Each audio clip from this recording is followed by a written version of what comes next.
5,000 লোক সহ মুরাদনগরে আমরা সবাই এই ফ্যাসিস্ট নব্য ফ্যাসিস্ট বিএনপি পরিত্যাগ করে আমরা এনসিপিতে যোগদান করেছি।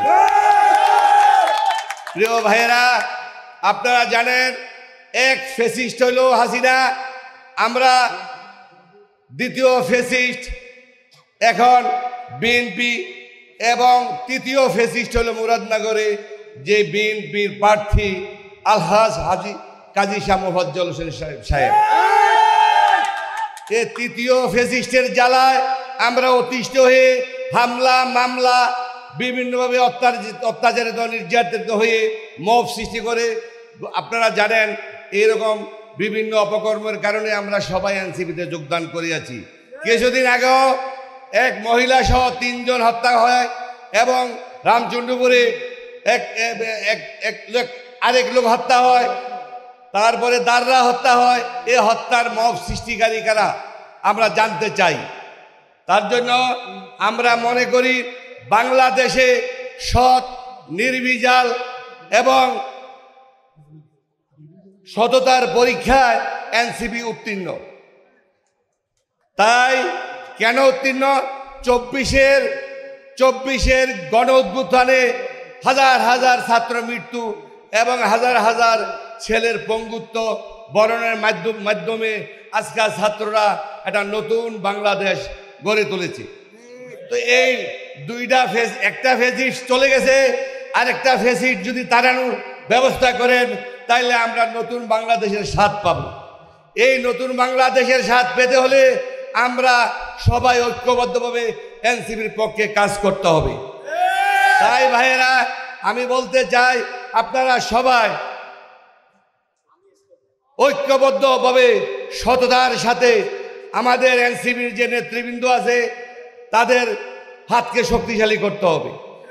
একটা বিষয় উল্লেখযোগ্য যে আমাদের মুরাদনগরের বর্তমান যে উপদেষ্টা সাহেব আসিফ মাহমুদ সজীব ভুইয়া সাহেব, ওনার বিশ্লেষণ করলে শেষ করা যাবে না।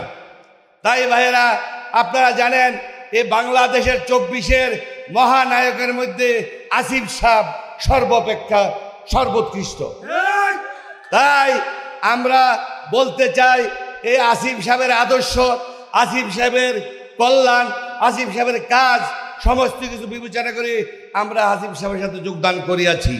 প্রিয় ভাইয়েরা, মুরাদনগরে গত 53 বছরে যে উন্নয়ন হয় নাই, আসিফ সাহেব গত 6 মাসে আমাদেরকে সেই উন্নয়নের ছোঁয়া লাগিয়ে দিয়েছে, বাসিয়ে দিয়েছে, এবং আগামী আরও উন্নয়ন করার জন্য মুরাদনগরে উনি বিভিন্ন প্রজেক্ট হাত নিয়েছে।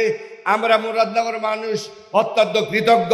ওনার সুস্বাস্থ্য কামনা করে এবং এনসিপি নেতৃবৃন্দুর সবার সুস্বাস্থ্য কামনা করে ষড়যন্ত্র হবে, ষড়যন্ত্র মোকাবেলা করে আমরা এগিয়ে যেতে হবে। এনসিপি জিন্দাবাদ, ইনকিলাব জিন্দাবাদ। যোদ্ধা মিস তাজরিন সুলতানাকে তার বক্তব্য রাখার জন্য আহ্বান করছি। আসসালামু আলাইকুম সবাইকে। আমার নাম তাজরিন সুলতানা। বাকি পরিচয়টা না হয় নাই দেই, শুধু এটুকুই পরিচয় দিব যে আমিও গত বছর 24-এর জুলাইয়ের একজন সহযোদ্ধা ছিলাম এবং এই কুমিল্লাতে সবার সাথে আন্দোলন করেছিলাম। তো আমার ফার্স্ট টাইম এখানে দলের হিসেবে বক্তব্য দেওয়া। তো যদি কোনো ভুল ত্রুটি হয়ে থাকে তো ক্ষমা সুন্দর দৃষ্টিতে দেখবেন। এটা বললে আমি আমার বক্তব্য শুরু করছি।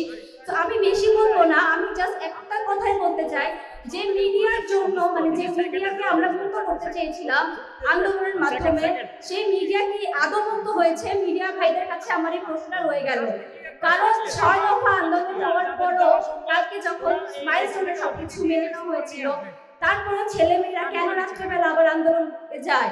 তো এটা আমার প্রশ্ন 1 নম্বর। আর 2 নম্বর প্রশ্ন আমার মানুষের কাছে যে আমরা কি এত ভিডিও কেন করি যেখানে আমাদের মানুষ আহত উঠছে, তো তারপরেও তাদেরকে সাহায্য না করে আমরা ভিডিও করছি? এটা কি আমাদের মানবাধিকার? আমরা কি মানুষ হিসেবে নিজেকে প্রশ্ন করছি না, শুধু সিস্টেমকে দোষ দিচ্ছি? তো এটা আমার আরেকটা কথা। আর সব থেকে লাস্ট কথা যেটা আমি বলবো যে ভিআইপি প্রোটোকলটা যদি বাদ দেওয়া যেত তাহলে অনেক অ্যাম্বুলেন্সে মানুষ এখনো মারা যেত না। তো ভিআইপি প্রোটোকলটা ব্যাপারটা দেখবেন। তো ধন্যবাদ সবাইকে। আমার এই 3টা কথাই ছিল, যদি ভুল ত্রুটি হয়ে থাকে তো ক্ষমা সুন্দর দৃষ্টিতে দেখবেন। ধন্যবাদ সবাইকে। লক্ষ কোটি দুরুদ ও সালাম পেশ করছি বিশ্ব মানবতার মহান বন্ধু, বিশ্ব মানবতার মহান শিক্ষক মানুষ মোহাম্মদ সাল্লাল্লাহু আলাইহি সাল্লামকে শ্রদ্ধার সঙ্গে স্মরণ করছি 1947, 1952, 1971, 90-এর গণ অভ্যুত্থান এবং 2024 সালের গণ অভ্যুত্থানে যেসব ভাইরা দেশের স্বাধীনতা এবং সার্বভৌমত্বকে রক্ষা করার জন্য বুকের তাজা প্রাণকে বিলিয়ে দিয়েছে। সম্মানিত উপস্থিতি, আমাদের কুমিল্লার দুলাভাই জাতীয় কবি কাজী নজরুল ইসলাম একটা কথা বলেছিল, আমরা যদি না জাগি মা কেমনে সকাল হবে।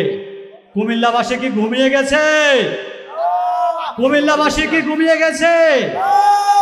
এই কুমিল্লাবাসী যদি হেরে যায় তাহলে এনসিপি হেরে যাবে, আর এনসিপি যদি হেরে যায় তাহলে বাংলাদেশ হেরে যাবে। আমরা কুমিল্লা বা এনসিপি কাউকে হারতে দিব না। এই কুমিল্লা থেকে জুলাই বিপ্লব, জুলাই গণঅভ্যুত্থানের ডাক উঠেছিল। এখান থেকে আন্দোলনের চিত্র সারা বাংলাদেশে ছড়িয়ে পড়েছিল। বিপ্লবী ভাইয়েরা, আপনাদেরকে অনুরোধ করব, আমরা সবাই ঐক্যবদ্ধ থাকব। আমরা যদি ঐক্যবদ্ধ না থাকি তাহলে ফ্যাসিস্টরা আবার ঐক্যবদ্ধ হচ্ছে। আমরা দেখতে পাচ্ছি বাংলাদেশে দ্বিতীয় ফ্যাসিস্টের উত্থান হচ্ছে। আমরা যদি ঘুমিয়ে যাই তারা মরণ কামড় দিবে আমাদেরকে। তাই বিপ্লবী ভাইরা, ঘুমানো যাবে না, সবাইকে সজাগ থাকতে হবে, সবাইকে বিপ্লবের পথে থাকতে হবে, সবাইকে জুলাই গণঅভ্যুত্থানের চেতনাকে বুকে ধারণ করে বাঁচতে হবে। সবাইকে ধন্যবাদ। ইনকিলাব জিন্দাবাদ। আসসালামু আলাইকুম। ইনকিলাব ইনকিলাব ইনকিলাব ইনকিলাব। আমি আমার একটা ছোট্ট পরিচয় দেই। আমি জুলাইয়ের রাজবন্দী।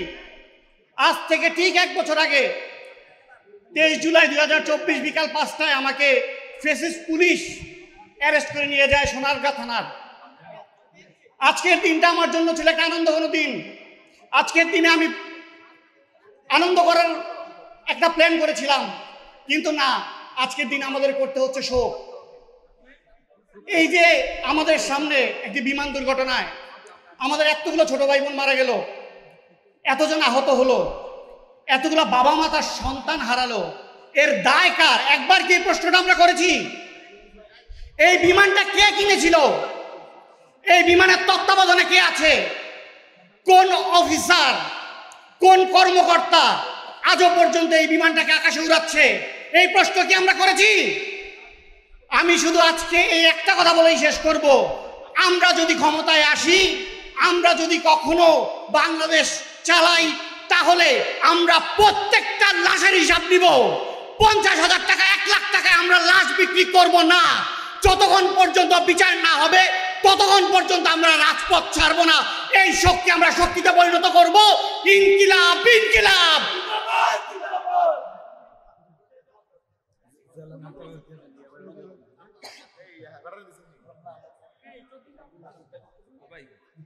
এ পর্যায়ে বক্তব্য নিয়ে আসবেন আমাদের সদর উপজেলার যুগ্ম সমন্বয়কারী মাহি ভুইয়া।